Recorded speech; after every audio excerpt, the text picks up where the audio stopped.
성경 봉독하겠습니다. 윤현 요셉, 이태윤, 민예나 두 어린이가 성경 봉독하겠습니다. 오늘의 말씀 마가복음 10장 13절에서 16절 말씀. 사람들이 어린이들을 예수께 데리고 와서 쓰다듬어 주시길 바랐다. 그런데 제자들이 그들을 꾸짖었다. 그러나 예수께서는 이거를 보시고 노하셔서 제자들에게 말씀하셨다. 어린이들이 내게 오는 것을 허락하고 막지 말아라. 하나님의 나라는 이런 사람들의 것이다. 내가 진정으로 너희에게 말한다. 누구든지 어린이와 같이 하나님 나라를 받아들이지 않는 사람은 거기에 들어가지 못할 것이다. 그리고 예수께서는 어린이들을 껴안으시고 그들에게 손을 얹어서 축복하여 주셨다. 아멘. 잘했어. 진짜 잘했어요. 자, 인사하고, 자, 차렷, 인사. 잘했어요.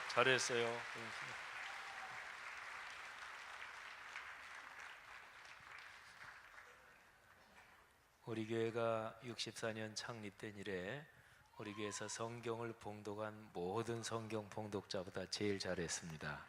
예. 이태윤, 민예나 어린이. 하나님께서 우리 교회를 갈수록 크게 축복해 주시는 것을 감사하고, 또 여러분들의 가정 가문에 예수 그리스도께서 재림하실 때까지 주님이 주시는 축복이 넉넉하고 더 강처럼 넘쳐 흐르기를 주님의 이름으로 축복합니다. 어린아이들이 미래입니다. 아이들이 희망입니다. 가정이든 어느 사회든 어느 집단이든 아이들 소리가 들리지 않으면 그건 미래가 없는 것입니다.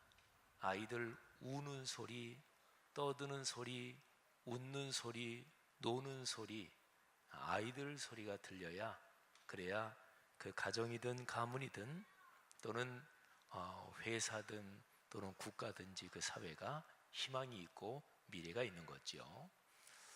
인류 문화 공통적으로 어느 문화권이나 아이들이 미래다, 아이들이 희망이다, 이거는 공통적인 경험입니다. 보통 우리말에 그런 얘기를 하잖아요. 아유, 애들 때문에 웃지, 그러죠. 명절이나 이런 가족들이 모이는 그 자리에 아이들이 있어야 진짜 웃습니다. 그런데 이제 가족마다 다르겠지만, 이제 아이들이 자라서 아이들이 결혼을 하고 또 뭐 자기들 가정을 꾸리고 뭐 이러다 보면 어떤 명절 또는 어떤 때는 명절인데 어른들만 모이고 아이들이 거의 못 오고 이럴 때 있지요. 그때 참 재미없죠. 진짜 재미없습니다. 그래서 어른들 모여서 그냥 고스톱 치기도 하고 그냥 그러죠. 아이들이 있어야 웃고, 아이들이 있어야 마음이 흐뭇해지고, 그리고 우리 가정 가문의 미래를 기뻐하게 되는 거지요. 영화나 또는 이런 소설이나 이런 데서 아이들이 희망이고 미래다, 이런 장치는 흔히 많이 등장합니다. 예를 들면 포성이 가득하고 포화가 아주 그냥 난무하는 그런 전쟁터, 사람들이 죽어가고 또 이런저런 고통이 있는 그곳에서 이제 어떤 여인이 출산을 합니다. 그러면서 다들 그 출산하는 여인을 축복해주고 태어나는 아이를 위해서 다들 기뻐합니다.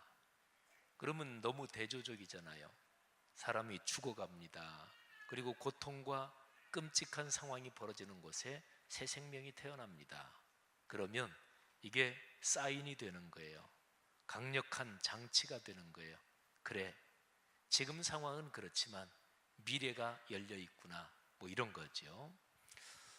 영화 미션을 아마 굉장히 많은 사람들이 봤는데 그 기억들이 있으실 것입니다. 가브리엘이라는 선교사가 저 남미의 아주 오지에 과라니족한테 선교를 하지요.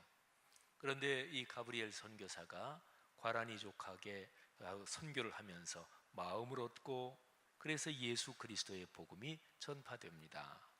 참 그 마을 사람들하고 행복하게 살아가는데, 그런데 이제 포르투갈 정부군하고 충돌이 생기지요. 포르투갈 정부군이 무장한 정부 군인들이 이제 그 마을에 들이닥칩니다. 근데 거기에서 가브리엘 선교사가 그 마을 사람들하고 같이 십자가 이렇게 하나 들고 아무런 무장도 하지 않은 채 비폭력 평화 행진을 하지요. 근데 거기에다가 무장한 군인들이 이제 총을 쏴댑니다. 총에 맞고 사람들이 쓰러지고, 그리고 하얀 옷이 시뻘건 피로 물들고, 그래서 아주 참혹한 학살로 이 영화의 마지막 상황이 그렇습니다. 비참하잖아요. 그리고 영화를 보는 사람들은 마음속에 막 분노합니다. 저 나쁜 놈들, 아무런 무기도 가지지 않은 그렇게 행진하는 사람들을 저렇게 무자비하게 쏴 죽일 수가 있나, 막 마음에 분노가 일어나죠.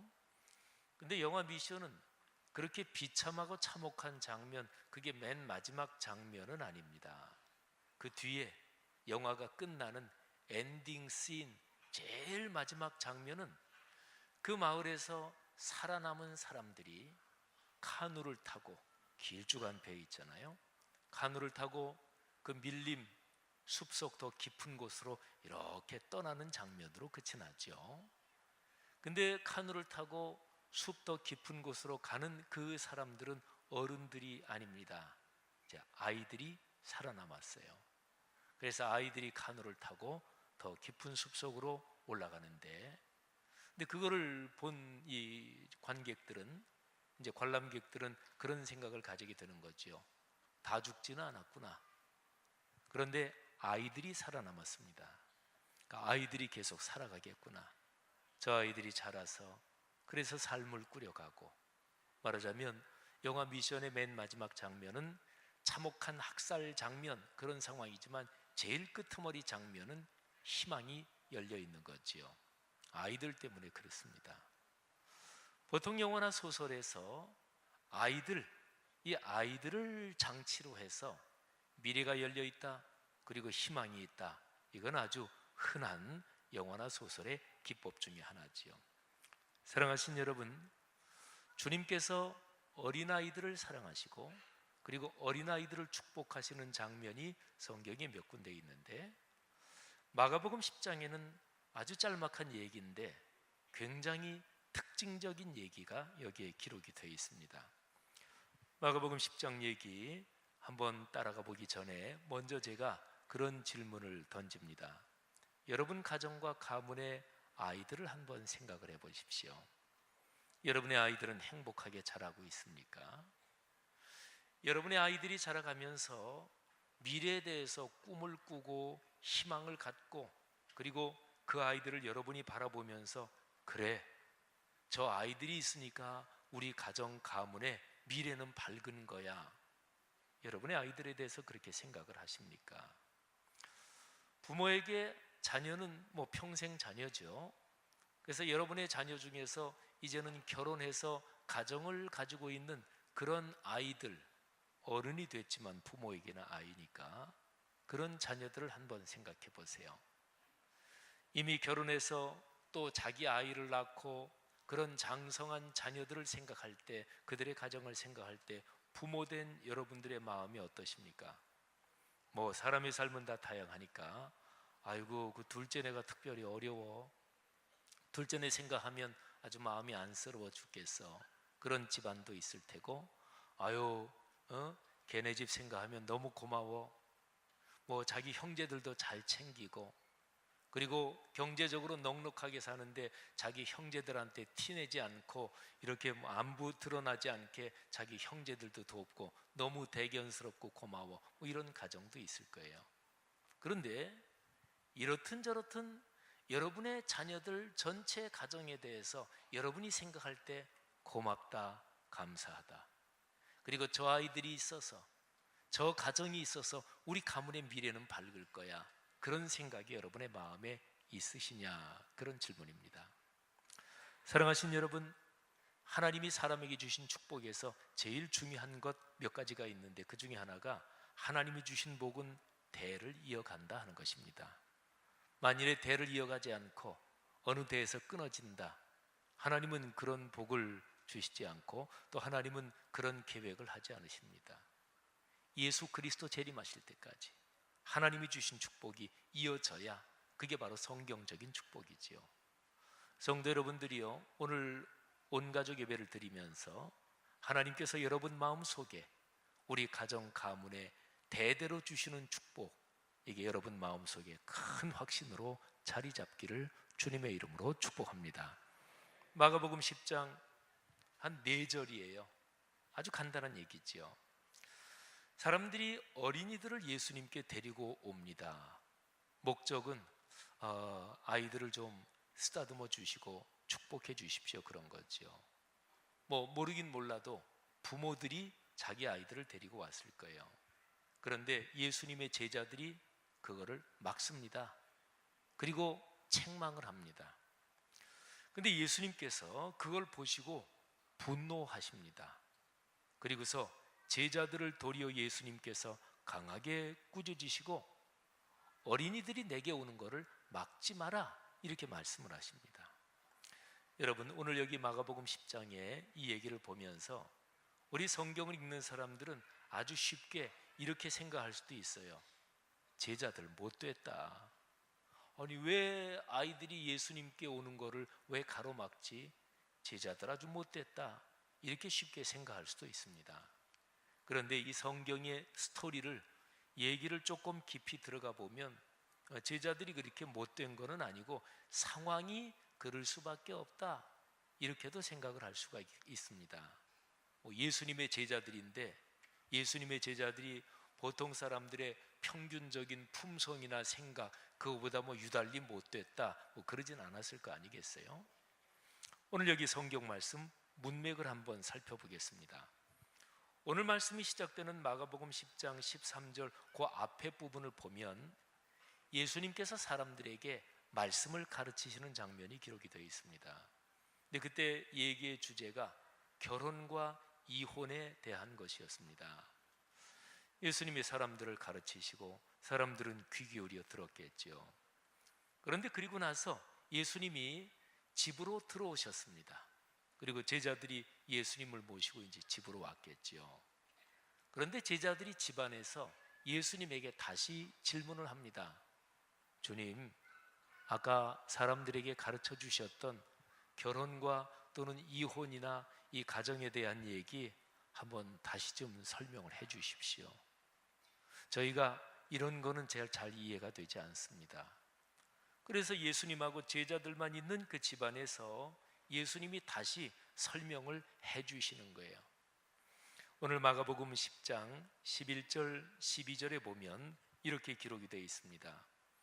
누구든지 그 아내를 버리고 다른 데 장가드는 자는 본처에게 간음을 행하며 또 아내가 남편을 버리고 다른 데로 시집가면 간음을 행함이니라. 그러니까 주제가 사실은 꽤 무거운 주제지요. 그리고 사람이 살아가면서 결혼과 가정과 또 어떤 상황이 돼서 이혼하게 될 때 그거는 인생사에서 굉장히 중대한 사건들이잖아요. 이런 상황에서 어떤 부모들이 자기 아이들을 예수님이 계신 그 집으로 데리고 온 거예요. 아까도 말씀드린 대로 자기 아이들을 데리고 온 목적은 주님, 선생님, 우리 아이 좀 축복해 주세요, 이래서 데리고 왔지요. 제자들 생각에는 지금 주님을 그렇게 피곤하게 하면 안 된다, 아마 이런 생각이 있었을지 모르겠어요. 그리고 또 지금 주님께서 말씀하시고 가르치시는 주제가 결혼과 가정과 또 어떤 상황에서 이혼하게 될 경우에 이런 주제잖아요. 그러니까 이 중요한 주제를 지금 주님께서 말씀하고 계시는데 왜 이거를 눈치 없이 그리고 염치 없이 그렇게 방해하느냐, 아마 이 정도 생각이었는지도 모르겠어요.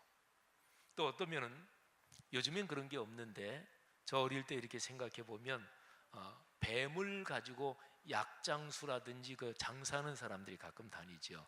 그래서 뱀이 이렇게 있으니까 사람들이 구경하러 오잖아요. 그래서 약도 팔고 그러지요. 그때 이제 애들이 이렇게 오면 그 사람이 그러지요. 애들은 가, 애들은 가, 뭐 이러잖아요. 아마 그런 심정이었는지도 모르겠어요. 지금 주님께서 이 결혼과 가정 이런 중대한 문제로 더군다나 사람들에게 가르치시는 게 끝나고 지금 한참 피곤하실 때인데 지금 제자들하고만 모여서 말씀을 나누고 계시는데 염치 없이 눈치 없이 여기까지 그렇게 밀고 들어오면 안 되지 않습니까? 아마 이 정도 얘기였는지 모르겠어요. 그 정도 상황이면 이해 갈 만도 하잖아요. 그죠? 그래. 제자들이 예수님이 피곤하시니까 또 지금 상황이 그러니까 지금 말고 내일 오세요. 또는 다음에 아이들 데리고 오시면 우리 선생님께서 축복기도 해주실 거예요. 뭐 이 정도로 생각할 수 있잖아요. 여러분, 근데 상황을 이렇게 이해한다면 더더군다나 예수님의 말씀이 이게 너무나 이상한 거예요. 자, 예수님이 제자들의 이런 태도에 대해서 다음과 같이 말씀하십니다. 자, 14절 말씀에 기록하기를, 예수님께서는 이것을 보시고 노하셔서 제자들에게 말씀하셨다. 어린이들이 내게 오는 것을 허락하고 막지 말아라. 아멘. 예수님이 화내셨어요. 제가 조금 전에 설명드린 그 문맥을 생각하면 예수님이 화내셨다 이럴 것까지는 아니잖아요. 야, 좀 놔둬라. 내가 피곤하긴 하지만 그 아이들 이리 오라고 그래라. 뭐 이 정도로 그냥 점잖게 그냥 말씀하실 수도 있는데 오늘 성경을 보면 분명히 예수님이 노하셨다, 화를 내셨다 이렇게 기록이 돼 있어요. 그러면서 예수님이 하시는 말씀이 아이들이 내게 오는 거 왜 막느냐? 아이들이 내게 오는 거 막지 말아라 이렇게 말씀하셨어요. 저는 이 말씀을 묵상하다가 그런 생각을 해봤습니다. 사실상 굉장히 많은 부모들이 자기 아이들이 예수님께 가는 것을 막는 경우가 있겠구나 하는 생각을 해봤습니다. 목사님, 예수 믿는 사람 치고 자기 아이가 주님께 가는 것을 막는 사람이 세상에 어디 있겠어요? 근데 아주 비근한 예를 하나 들어볼까요? 아이가 고등학교 2학년 3학년이에요. 그리고 한참 입시 공부를 하는데 주일에도 학원을 가야 될 일이 있어요. 그때 부모가 야, 입시 때는 그냥 예배 빠지고 학원 가. 뭐 이렇게 얘기하는 부모들 사실은 꽤 있어요. 그러면 그런 경우에 그 아이들이 주님께 오는 거를 부모가 막는 거잖아요. 목사님, 그게 뭐가 막는 거예요? 그냥 입시 때니까 그냥 그때만 그러는 거지요. 그런데 잘 생각해 보십시오. 그 아이들 마음속의 생각에는 그래, 신앙보다 더 중요한 게 있구나 이런 생각을 가지게 되겠죠. 공부하는 게 신앙보다 더 중요하다. 좋은 대학 들어가는 게 예배보다 더 중요하다. 그 아이들 마음속에 그렇게 정착되면, 그런 생각이 정착되면 그 아이들의 평생의 신앙에 심각한 방해가 될 것입니다. 여러분, 자녀들이 부모에게 받는 그 영향은 그거는 평생 가거든요. 근데 아이들이 예수님께 오는 것을 막는 경우 또 어떤 것들이 있을까요? 제가 얼마 전에 어떤 목사님들 몇 사람이랑 무슨 모임 참석해서 얘기할 기회가 있었어요. 근데 이제 저보다 후배 목사님들 한 두세 명이 이렇게 서서 얘기하는데 그 중에 목사님 한 분, 그분의 자녀에 대해서 얘기를 하게 됐어요. 그 두세 분은 서로가 같이 동년배 목사님들인데 한 분이 다른 목사님한테 최 목사님, 목사님 자녀들이 잘 돼서 아주 부럽고 또 감사해요. 어떻게 그렇게 자녀들을 잘 길렀어요? 근데 그 최 목사님이란 분의 아이가 아주 신앙생활도 열심히 하고 그리고 공부도 나름대로 열심히 하고 그래서 전 장학금을 받고서 일본 동경대학에 가서 유학하고 박사과정 공부를 하고 있거든요. 그래서 저도 그 최 목사님한테 목사님 참 자녀 잘 기르셨어요. 근데 그 최 목사님이 이런 얘기를 하는 거예요. 애들 교육을 시키면서 유별나게 다른 부모들하고 다르게 한 게 없다는 거예요. 그리고 저희 같은 목사들은요, 아이들을 기르면서 보통의 경제적으로 넉넉하고 자녀 교육에 각별한 관심이 많은 부모들이 자기 자녀를 교육하는 것처럼 우리 목회자들은 자녀 교육을 할 수 있는 그런 여건이 안 돼요. 목회하려면 저 시골에도 내려가고 어디도 가고, 그러니까 자기 자녀를 다른 그 교육 관심이 많은 부모들처럼 또 경제적으로 넉넉한 부모들처럼 그렇게 자녀를 기를 여건이 우리 목회자들은 안 됩니다. 저도 이제 목회하면서 강원도 대관령에도 몇 년 가 있었고 이제 이랬거든요. 근데 그 목사님도 하는 얘기가, 아유 뭐 우리 목사들이 자녀들에 대해서 뭐 유별나게 뭐 돈을 투자한다든지 가르친다든지 그럴 여건이 되겠어요? 근데 그 목사님이 하는 얘기가, 그런데 딱 하나 우리 내외가 잘한 게 있는 것 같아요. 그런 얘기를 하더라고요. 그게 이런 거예요. 그 내외는 아이들을 기르면서 어떤 상황에서든지 목사님이 거기 계실 때는 그 목사님한테 꼭 부탁을 했대요. 목사님, 우리 아이 좀 손을 얹고 안수기도 축복기도 좀 해주세요. 아이들이 아주 어렸을 때부터 그랬대요. 친구 목사를 만나든 선배 목사님을 만나든 누구를 만나든 목사님이 계시면 꼭 자기 아이들을, 목사님 저희 아이들을 한번 축복기도 해주세요. 우리 목회자들이 그런 경우에 아이들을 위해서 기도해 주는 거는 목회자로서 큰 기쁨이지요. 근데 늘 그랬대요. 그래서 그 아이들이 그렇게 잘 된 게 그렇게 목사님들에게 축복기도 받고 늘 아이들이 그렇게 목사님들에게 기도받는 그런 상황에서 성장을 해서 신앙생활도 아주 깊이 잘하는 것 같다, 이런 얘기를 하더라고요. 여러분, 우리 교회에 제 팬들 중에서 제가 제일 좋아하는 팬이 조그만 아이들 중에서 예배 나왔다가 제 얼굴 안 보면 집에 안 돌아가는 그 팬들이 있습니다. 제일 열렬 팬들이고 조그만 아이부터 시작해서. 근데 그 아이들이 꼭 예배 끝나면 저를 꼭 보고 가고, 그리고 그러면 제가 안아주고 또 손도 꼭 잡아주고 또 하이파이브도 하고 그러죠. 그런데 그 아이들이 뭐 지영은 담임 목사님을 무슨 뭐 매력이 있어서 난 담임 목사님 팬이야 그러겠어요? 그거는 부모들이 그런 분위기를 만든 거예요. 목사님이야, 아유 담임 목사님이야, 저 또 엘리베이터에 화면 나오잖아요, 지 목사님이야. 부모들이 그러니까 그 아이들 속에 그런 인식이 생기는 거예요. 여러분, 어린아이들이 자라가면서 그 아이들이 교회를 소중하게 여길 수 있도록 아이들이 그런 무드 가운데 자라가야 돼요. 어린아이들이 자라가면서 목사님을 소중하게 여기고, 그리고 전도사님이 참 좋은 분이고, 그 아이들이 그런 무드 속에서 아이들이 자라가야 됩니다. 그거는 부모의 책임입니다. 부모가 예배를 소중히 여기고, 부모가 교회 담임 목사님을 비롯한 여러 목회자들의 영적 권위의 질서에 부모가 즐거이 순종하며 부모가 목회자들을 위해서 기도하고, 그럴 때 아이들이 그걸 배우는 거지요. 사랑하신 여러분, 이 정도 얘기를 하면 부모들은 누구나 다 찔립니다. 어떠셔요?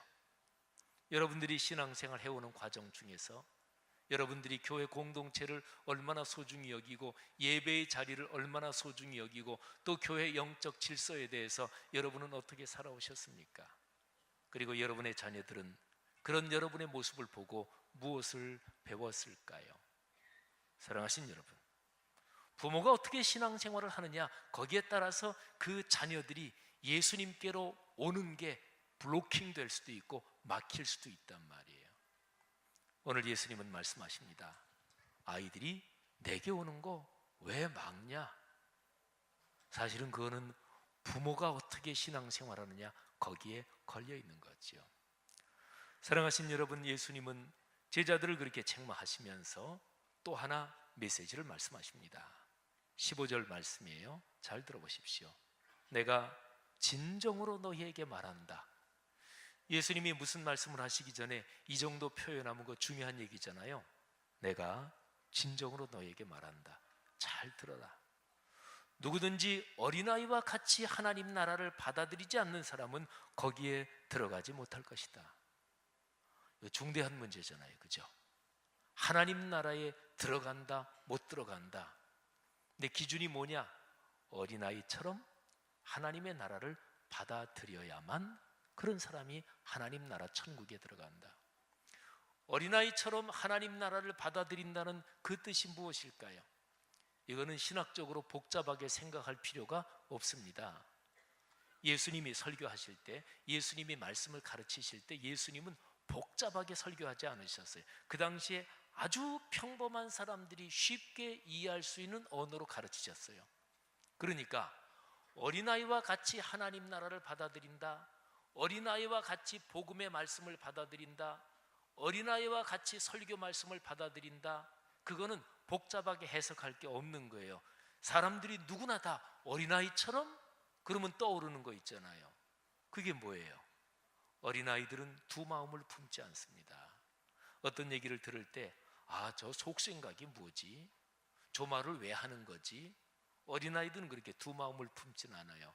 어린아이는 들려오는 거를 단순하게 순수하게 받아들입니다. 근데 사람이 살면서 어른이 되면서도 계속 어린아이처럼 그렇게 순수하면 인생 살기가 힘들겠지요. 그거는 현실이에요. 그런데 사회생활을 하고 점점 더 인생을 길을 걸어가면서 그래, 너무나 순진하면 당해, 그게 우리의 삶의 현실이기도 하니까. 근데 그렇게 인생사를 걸어가면서 그게 습관이 돼가지고 교회 와서 설교를 들으면서도 그 태도로 듣는 거예요. 주님의 말씀을 대하면서도 그 태도로 대하는 거예요.